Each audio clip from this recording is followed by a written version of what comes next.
चलिए शुरू करते हैं। आज हम आपके लिए लेके आए हैं वैद्युत इलेक्ट्रिसिटी मोस्ट इंपॉर्टेंट एमसीक्यू 2023 यानी क्लास 10 बच्चों के लिए। यहाँ पे जैसा कि मैं आपको बता ही चुका हूँ कि यहाँ पे जितने भी एमसीक्यू मैं कराता हूँ ये पीछे 3 साल के एमसीक्यूज हैं। काफ़ी रिसर्च के बाद ये एमसीक्यू मैं लेके आता हूँ। तो जो बच्चों को आते हैं वो ही नहीं समझे कि वीडियो को देखना हमारे लिए यूजफुल नहीं होगा, डेफिनेटली होगा। आप इस वीडियो को पूरा देखें, लास्ट में कुछ क्वेश्चन ऐसे जरूर मिलेंगे जो आपको नहीं आते रहेंगे। चलिए शुरू करते हैं। तो पहला क्वेश्चन हम लोग देखते हैं क्या लिखा है। लिखा है विद्युत धारा का एसआई मात्रक होता है। कई बार पूछा गया है, सबको पता होगा जिस बच्चों ने पढ़ रखा है। विद्युत धारा का जो एसआई मात्रक होता है, एसआई मात्रक होता है एम्पियर होता है। क्वेश्चन नंबर सेकंड हम लोग देखते हैं हमारे पास क्या दिया गया है। क्वेश्चन नंबर सेकंड हमारे पास में क्या है, देखिए ध्यान से। तो क्वेश्चन नंबर सेकंड हमारे पास है कि कहा गया एम्पियर सेकंड मात्रक है। देखिए आपने करंट क्या होता है, आप लोग बताइए करंट क्या होता है। आवेश के प्रवाह दर को क्या बोलते हैं, करंट बोलते हैं। यहां से क्रॉस मल्टीप्लाई करेंगे तो कितना हमारे पास आ जाएगा, इधर मल्टीप्लाई करेंगे तो क्यू आ जाएगा। ये हो जाएगा हमारे पास में आई इंटू टी। देखिए ये आई क्या है, धारा है। धारा मात्रा क्या होता है हमारे पास में, एम्पियर। तो ये तो एम्पियर हो गया। और समय मात्रा क्या होता है हमारे पास में, सेकंड। तो ये हमारे पास क्या हो गया, सेकंड हो गया। तो ampere into second, ampere into second लिखा हुआ है। ये किसका मात्रक है, आगे क्या लिखा है, क्यू लिखा है। क्यू क्या है हमारे पास, आवेश। तो एम्पियर सेकंड मात्रक किसका होगा हमारे पास में, आवेश होगा। देखो क्लिक कर दिया। कोई प्रॉब्लम नहीं होनी चाहिए। क्वेश्चन नंबर 3 हम लोग देखते क्या लिखा हुआ है। क्वेश्चन नंबर 3 ध्यान से देखिए हमारे पास में क्या लिखा हुआ है। देखिए तो क्वेश्चन नंबर 3 देखिए हमारे पास काफी इंपॉर्टेंट क्वेश्चन हमारे पास में है। ध्यान से देख लीजिए हमारे पास में ये क्वेश्चन क्या कहता है। देखिए क्वेश्चन नंबर 3 कहता है कि निम्नलिखित में से कौन सा पद वैद्युत शक्ति को सही निरूपित करता है। वैद्युत शक्ति यानी कि पावर की बात की रही। पावर का फॉर्मूला आपको पता होगा। शक्ति यानी कि पावर, हमारे पास सामर्थ्य। एक फॉर्मूला हमारे पास होता है वी आई, दूसरा फॉर्मूला हमारे पास होता है, अगर यहाँ पे वी का मान आई आर रखेंगे तो हमारे पास कितना हो जाएगा, आई स्क्वायर आर हो जाएगा। अगला हमारे पास होता है वी स्क्वायर अपान आर होता है। वी स्क्वायर अपान कितना होता है हमारे पास, आर होता है। ये पावर के फॉर्मूले होते हैं, जिन बच्चों को नहीं पता देख लीजिए। तो देख लीजिए कह रहा है कि निम्नलिखित में से कौन सा पद विद्युत शक्ति को सही निरूपित करता है। ये सही सही पावर का फॉर्मूला कौन है। ना तो ये हमारे पास है, ना तो ये मैच कर रहा है हमारे पास में, ना तो वी आई आर तो है ही नहीं, वी आई है। वी आई पहला वाला वी आई हमारे पास। तो ये ऑप्शन क्या हो जाएगा, करेक्ट हो जाएगा। तो चलिए हम लोग क्वेश्चन नंबर 4 देते हैं। काफी इंपॉर्टेंट क्वेश्चन है, ध्यान से देखिए हमारे पास में।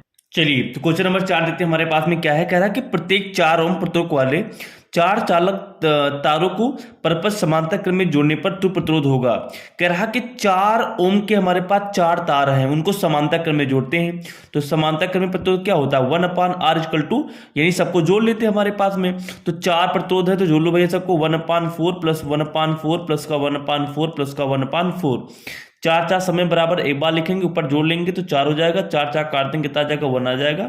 तो 1/= कितना आ गया, 1/r आ गया। इसको पलटेंगे तो r=1 आ गया। यानी प्रत्येक 4 ओम प्रतिरोध वाले 4 तारों को परस्पर समांतर क्रम में कर जोड़ने पर प्रतिरोध कितना होगा हमारे पास में, 1 ओम होगा। तो पहला ऑप्शन हमारे पास क्या हो जाएगा, करेक्ट हो जाएगा। ठीक है ना, ये भी क्वेश्चन हमारे पास में हो गया। किसी कोई प्रॉब्लम हमारे पास में नहीं होनी चाहिए। चलिए हम लोग क्या करते हैं, यहाँ पे अगला क्वेश्चन देखते हैं। चलिए देखिए। चलिए तो यहाँ पे क्वेश्चन नंबर 5 देखते क्या दिया गया है। कह रहा कि 4 ओम प्रतिरोध वाले इन चालक तारों को समांतर क्रम में जोड़ने पर तुल्य प्रतिरोध कितना होगा। 4 ओम के एन चालक है, हमें नहीं पता कि 4 ओम प्रतिरोध वाले कितने चालक है। कह रहा है एन चालक है, उनको समांतर क्रम में जोड़ा जा रहा है। समांतर क्रम में यानी कि एक ये जोड़ा गया होगा, एक समांतर क्रम में 1/4 1/1/r1 1/r2 होता है। मैं डायरेक्ट कर रहा हूं 1/4 1/4, ये चलता चला जा रहा है कहां तक, एन चालक पदार्थ है। तो मैं इसको एन चालक तक जोड़ते चले जा रहे हैं। इतना हमारे पास में क्या है, इनका टोटल रेजिस्टेंस निकल के आता है, यानी कि 1/r इक्विवेलेंट टोटल। तो देखिए इसको मैं सॉल्व करता हूं तो 1/r देखो, जब मैथ का रूल देख लीजिए, जब कोई भी नंबर हमारे पास में क्या होता है, लगातार चला करता है एन टाइम तक, तो मैं इसको ऐसे लिखता हूं, मैथ में ऐसे लिखा जाता है। उस नंबर को एक बार आप लिख लीजिए और एन बार जा रहा है ना, आप इसको एन से मल्टीप्लाई कर लीजिए, ऐसे लिखा जाता है। तो ये हो जाएगा 1/r, ये हो जाएगा हमारे पास एन का मैन, एन अपान का 4 हो जाएगा। हमें तो आर मान चाहिए तो पलट लो, तो r=4 ऊपर चला जाएगा हमारे पास, एन नीचे चला आएगा। ये 4 हमने ऊपर लेके चले गए, एन ऊपर था हमने कहा ले आया, नीचे ले आए। तो कौन सा ऑप्शन सही है, 4 ऊपर चला गया हमारे पास, एन ऊपर था हमारे पास, नीचे चला आया। ठीक है ना, एन नीचे चला आया। तो 4/n हमारे पास इसका आंसर सही आएगा। 4/n, तो 4 अपान का n हमारे पास, 4 अपान का n, यानी कि सेकंड वाला ऑप्शन हमारे पास क्या है, करेक्ट हो जाएगा। ठीक है ना, चलिए अगला देखते हैं। चलिए तो क्वेश्चन नंबर 6 देखते हैं हमारे पास में क्या गिवन है। हमारे पास में कह रहा है कि R1 था R2 प्रतिरोध के दो तार समांतर क्रम में जोड़े गए हैं, इनका तुल्य प्रतिरोध होगा। समांतर क्रम में कितना होता है 1/R equal to 1/R1 plus का 1/R2। तो इसमें क्या है, ये ऑप्शन कहीं नहीं मिलेगा। एक्चुअली इसको सॉल्व करके लिखा गया है, इसको सॉल्व कर लो तो 1/R इक्वल टू इसको मल्टीप्लाई कर लो तो R2 और इसको जब मल्टीप्लाई करें तो R1 अपान कितना हमारे पास हो जाएगा R1 और R2 हो जाएगा, नीचे नीचे मल्टीप्लाई कर लेंगे। हमें तो R चाहिए तो इस सबको उल्ट पलट लो तो R/1 यानी कि R, इसको ऊपर पलटेंगे, 1 नीचे लिखा नहीं जाएगा, हटा दो, वैसे लिख लिया मैंने। तो ये R1 R2 ऊपर चला गया और यहाँ पे क्या बचा नीचे R1 प्लस का R2 बच गया। 1 लिखो 4 ना लिखो, तो ये ऑप्शन हमारे पास आएगा R1 R2 अपान R1 प्लस R2। कौन सा सही हमारे पास है R1 R2 मल्टीप्लाई में R1 प्लस R2 हमारे पास कितने ऐड में है, तो इसका सी वाला ऑप्शन क्या हो जाएगा हमारे पास कैट हो जाएगा। कोई दिक्कत कोई परेशानी। चलिए हम लोग अगला क्वेश्चन देखते हैं। चलिए तो क्वेश्चन नंबर 7 देते हैं हमारे पास क्या कह रहा है कि यदि R प्रतिरोध के दो प्रतिरोधों को समांतर क्रम में जोड़ा गया है, यानी R के दो को समांतर क्रम में 1/, के नीचे लिखा जाता है, इनको जोड़ा गया है। चलो मान लो हमारे पास में इक्वावेलेंट जो टोटल निकल के आता है इसको मैं RT कर लेता हूं। इनको समांतर क्रम में ऐसे लिखा जाएगा, इसको सॉल्व करो कितना आएगा हमारे पास R बराबर, तो एक बार लिखेंगे ऊपर के नंबर जुड़ जाएंगे तो एक हो जाएगा हमारे पास 2, तो 1/RT हमारे पास इतना आ गया। अब इसको अगर तुम पढ़ना चाहो तो पढ़ लो, तो टोटल हमारे पास कितना हो जाएगा, ये टोटल हमारे पास कितना हो जाएगा RT इक्वल टू हमारे पास हो जाएगा R ऊपर चला जाएगा अपान नीचे कितना हमारे पास आएगा 2 आ जाएगा। तो समांतर क्रम में जोड़ने पर इतना आएगा। समांतर क्रम में जोड़ा जाए तथा एक R प्रतिरोध को इसके श्रेणी क्रम में जोड़ा जाए तो परिणामी प्रतिरोध कितना होगा। अब RT हमारे पास समांतर क्रम में जब जोड़ा था तो R अपान का 2 आया था, इसी में एक प्रतिरोध श्रेणी क्रम में बढ़िया अच्छे से लिख लिया जाता है पास में, तो मैंने लिख लिया। तो कह रहा है अब टोटल कितना होगा, जरा सॉल्व कर लो इसके नीचे एक बार लो, तो R एक का हमारे पास में R हो गया 2 1 जा 2 प्लस का 2 1 कम 2 हमारे पास हो गया और बगल में R लिख लिया, अपान कितना आ जाएगा 2 1 का हमारे पास 2 आ जाएगा इक्वल टू RT, तो ये चल ही रहा है तो RT इक्वल टू 2 1 3 हो जाएगा 3 2 1 3 हो जाएगा, यहाँ पे R लगा लो अपान का 2, तो कितना हमारे पास हो जाएगा 3R अपान 2 ऑप्शन सही हो जाएगा। तो 3R ये अपान का 2 हमारे पास, यानी कि ये ऑप्शन सही है। काफी इंपॉर्टेंट MCQ मैं सॉल्व करा रहा हूँ, एक्चुअली मैं सॉल्व इसलिए कराता हूँ कि आप समझे कि क्वेश्चन को सॉल्व कैसे करते हैं, MCQ क्वेश्चन को सॉल्व कैसे करते हैं। चलिए क्वेश्चन नंबर हम लोग 8 देखते हैं। क्वेश्चन नंबर 8 क्या कहता है कि 1.5 ओम प्रतिरोध के तार में 1.5 एम्पीयर धारा प्रवाहित करने पर तार के सिरे के बीच में विभवांतर ज्ञात कीजिए। सबसे पहले क्या गिवन है 1.5 ओम प्रतिरोध, R का मान गिवन है 1.5 है हमारे पास। धारा एम्पीयर कितना हमारे पास दी गई है, धारा मतलब कि I होता है, तो I का मान कितना हमारे पास, A मतलब कि एम्पीयर इसकी यूनिट होती है, I का मान कितना गिवन है 1.5 गिवन है, धारा प्रवाहित होती है I का मान। तो करने पर तार के सिरों की भी विभवांतर V निकालना हमारे पास में यार VIR, यानी ओम के नियम पे लगेगा, तो V इक्वल टू IR होता है। हमें क्या चाहिए V चाहिए हमारे पास में, ठीक है, तो V लिख लो।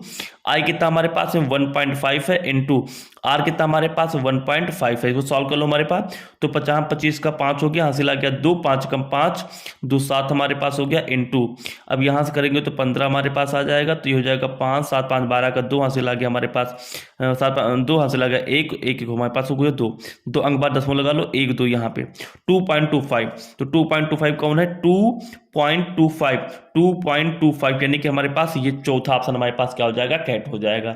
किसी कोई प्रॉब्लम, नो प्रॉब्लम। चलिए आगे बढ़ते हैं। चलिए क्वेश्चन नंबर 9 देख लीजिए, काफी बार ये पूछा गया है, ताप बढ़ाने पर किसी चालक का विद्युत प्रतिरोध क्या होता है। जिस यानी कि जैसे मान लीजिए कोई हमारे पास में यहाँ पे कोई चालक पदार्थ, जैसे मान लीजिए कापर कोई चीज बना हुआ, कापर चालक पदार्थ होता है, तो कह रहा अगर इसका मैं ताप बढ़ाऊं तो इसका जो हमारे पास में विद्युत प्रतिरोध है क्या होता है। भैया किसी भी चालक पदार्थ अगर आप ताप बढ़ाते हैं ना तो इसका जो प्रतिरोध होता है, प्रतिरोध वो भी क्या करता है, बढ़ता है। ये पॉइंट नोट कर लीजिए, बहुत इंपॉर्टेंट। प्रतिरोध क्या होता है, बढ़ता है, ठीक है ना। प्रतिरोध क्या होता है, नहीं आ रहा तो मैं ऐसे कर लेता हूं, प्रतिरोध बढ़ता है। किसी भी चालक पदार्थ अगर आप ताप बढ़ाएंगे उसका प्रतिरोध बढ़ेगा। अच्छा, इसी समय पे जो अर्धचालक होते हैं, मान लो यही आ जाए हमारे पास, मैं वो भी करा देता हूं। जो अर्धचालक होते हैं, अर्धचालक समझ रहे हो आप लोग, यानी कि जैसे सिलिकॉन और जर्मेनियम है, जो अर्धचालक होते हैं, अगर मैं इनका टेम्परेचर बढ़ाता हूं तो इनका जो प्रतिरोध होता है, इनका प्रतिरोध हमेशा क्या होता है, घटता है। क्या होता है हमारे पास में, इनका प्रतिरोध हमेशा घट जाता है, यानी कि कम हो जाता है। तो देखो कौन सा ऑप्शन सही हमारे पास, तो ताप बढ़ाने पर, मैं इसको थोड़ा सही कर लेता हूं, तो देखिए हमारे पास में कौन सा सही हो जाएगा, ताप बढ़ाने पर किस चालक का विद्युत प्रतिरोध, चालक का विद्युत प्रतिरोध क्या होगा, बढ़ जाएगा। तो बढ़ता है, तो यानी कि बी वाला ऑप्शन हमारे पास क्या हो जाएगा, करेक्ट हो जाएगा। चलिए अगला क्वेश्चन देखते हैं। चलिए अगला क्वेश्चन देखते हैं हमारे पास में क्या कह रहा है। कह रहा है कि एक विद्युत बल्ब पर 12 वोल्ट एवं 35 वाट लिखा है, इसमें प्रवाहित होने वाली धारा होगी। चलिए जो मान लिखा पहले लिख लिया करो। वोल्ट में कौन सा मान लिखा होता है, वी का मान लिखा होता है। 12 वोल्ट की हमारे पास में ये दिया जा रहा है। वाट किसका मात्रक होता है, पावर का, तो पावर पी कितना हमारे पास में 30 वाट है। तो क्या निकालना हमारे पास, इसमें प्रवाहित होने वाली धारा। अब देखिए आई, तो एक ऐसा फॉर्मूला निकालो जो कि वी पी और आई में रिलेशन दिखाता हूं। पावर का फॉर्मूला देखो ध्यान से, क्या होता है, पी इक्वल टू वी आई होता है। तो यहां पे जब आई का मान निकालेंगे तो आई इक्वल टू हमारे पास हो जाएगा पी अपान का, इसको उधर भेज देंगे, हमारे पास पी अपान का वी हो जाएगा। तो पी कितना हमारे पास में है, इसको देखिए ध्यान से, तो आई इक्वल टू पी कितना हमारे पास में 30, तो 30 लिख लेंगे अपान, नीचे क्या है वी कितना हमारे पास है 12, तो काट लो इसको, हम लोग 3 से काटे तो 3 दहा 30 हो जाएगा, 3 चौको 12 हो जाएगा। फिर हम लोग 2 से काट लेते हैं इसको, तो 2 दूनी 4 हो जाएगा, 2 पंचे कितना हमारे पास हो जाएगा, 2 पंचे 10 हो जाएगा। तो 2 एक कम 2, 2 दूनी 4, पॉइंट लगा के 1 बढ़ाएंगे, 2 लगाएंगे, 2 पंचे 10, यानी कि 2.5, यानी कि 2.5 हमारे पास ऑप्शन कहीं हो जाएगा। तो यानी 2.5 एम्पीयर ये वाला ऑप्शन क्या है, सही हो जाएगा। चलिए अगला क्वेश्चन देखते हैं हम लोग। चलिए तो यहाँ पे देखिए ध्यान से, अगला क्वेश्चन हमारे पास क्वेश्चन नंबर 11 हमारे पास क्या कहता है, किलोवाट घंटा मात्रक है। भैया सुनो, किलोवाट घंटा में हमेशा ऊर्जा, वैद्युत ऊर्जा को नापा जाता है। इस बात को नोट कर लीजिए, आप किसको नापते हैं, वैद्युत ऊर्जा को नापते हैं। तो किलोवाट घंटा मात्रक किसका, वैद्युत शक्ति का नहीं है, वैद्युत धारा का नहीं है, वैद्युत ऊर्जा का। हाँ, वैद्युत ऊर्जा का हमारे पास क्या है, किलोवाट घंटा यूनिट है, किलोवाट घंटा से यानी कि वैद्युत ऊर्जा को नापते हैं। चलिए तो क्वेश्चन नंबर 12 देखते हैं हमारे पास में क्या कह रहा है। कह रहा है बिजली के घरेलू उपयोग के लिए मूल्य रुपया 2.30 प्रति यूनिट है, यह यूनिट है। भैया सुनो, बात में याद कर लीजिए, घरेलू जो भी हम लोग घरेलू, जैसे बिजली वाले आपके घर पे आते हैं तो आपको कहते हैं कि इतनी यूनिट बिजली खत्म हो चुकी है, तो यूनिट का मतलब होता है किलोवाट घंटा। मैं लिख दूं क्या इस बात को, यूनिट का मतलब क्या होता है, किलोवाट घंटा होता है, इस बात को समझिए। तो कह रहा कि जो मूल्य है प्रति यूनिट आ जाए, सुनो, जहां कहीं यूनिट आ जाए समझ जाना किलोवाट घंटा। यूनिट में क्या नापते हैं हम लोग, किलोवाट घंटा, यानी कि इसमें एम्पियर वोल्ट जूल दिया गया, किलोवाट घंटा, तो किलोवाट घंटा हमारे पास में कैट ऑप्शन हो जाएगा, ठीक है ना। चलिए अगला क्वेश्चन देखते हैं, क्वेश्चन नंबर 13 हमारे पास क्या कहता है। कह रहा है एक चालक में 2 एम्पियर की धारा 10 वोल्ट एक मिनट तक प्रवाहित की गई तार में बह हुई वैद्युत ऊर्जा का मान होगा। तो जो भी मान दिया गया पहले उसको लिख लो। एक चालक में 2 एम्पियर, आई की वैल्यू कितनी दी गई हमारे पास, 2 एम्पियर की धारा 10 वोल्ट, वी का मान कितना हमारे पास दिया गया है, 10 वोल्ट दिया गया है। 1 मिनट, टी का मान कितना दिया गया, 1 मिनट दिया गया है। इसको मैं सेकंड में बदलूं तो 1 मिनट में 60 सेकंड होते हैं, तो 60 सेकंड हो गए। में प्राप्त हो रही, तो कह रहा है तार में बह हुई विद्युत ऊर्जा का मान ज्ञात कीजिए। विद्युत ऊर्जा का फॉर्मूला क्या होता है, E equal to V I T होता है। V का मान कितना हमारे पास 10 है, I का मान कितना हमारे पास 2 है, और T का मान हमेशा सेकंड में लेते हैं, कितना हमारे पास में 60 है। सॉल्व कर लो तो हमारे पास 6 दूनी 12 हो जाएगा, 6 दूनी 12 हो गया, 6 दूनी 12 हो गया, 12 कम 12 हो गया, 2 जीरो लगा लो, एक ये वाला, तो ये जीरो लगा लिया, कितना गया हमारा 1200। और ऊर्जा का मतलब क्या होता है पैसा, जूल होता है, ये भी याद रखना। तो 1200 जूल कौन सा करेक्ट ऑप्शन हमारे पास, 5 जूल, 10 जूल, 20 जूल, ये हमारे पास लिखा लास्ट में 1200 जूल। तो 1200 जूल हमारे पास 1200 जूल, यानी कि डी वाला ऑप्शन क्या हो जाएगा, करेक्ट हो जाएगा। समझ में आ गया। चलिए अगला क्वेश्चन देखते हैं। क्वेश्चन नंबर 14 देखिए हमारे पास क्या लिखा है। किसी दिए गए धातु के तार की वैद्युत प्रतिरोधकता निर्भर करती है प्रतिरोधकता यानी कि रेजिस्टिविटी यानी कि रो। सुनो भैया, रो हमेशा चालक की पदार्थ पर निर्भर करती है, चालक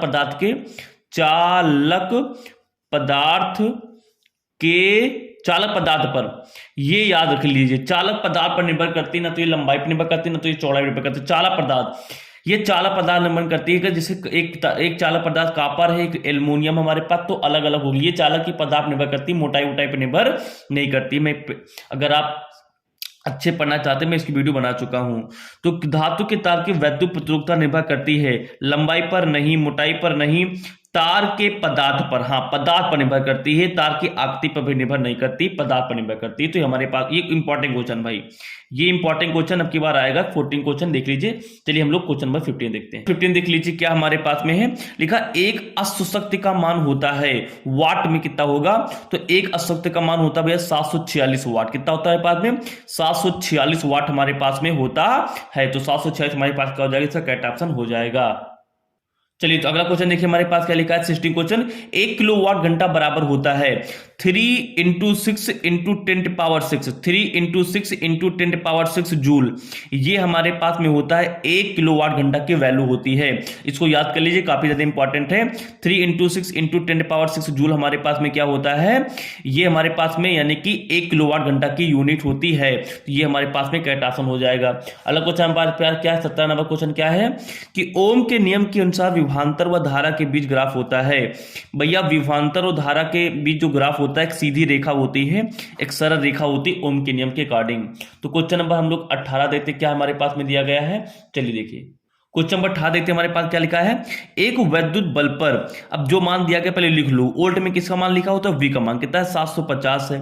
एक वैद्युत बल्ब पर 750 वोल्ट लिखा हुआ है एवं 100 वाट, वाट यानी कि पावर की वैल्यू होती है कितनी दी गई हमारे पास, 100 वाट दी गई है।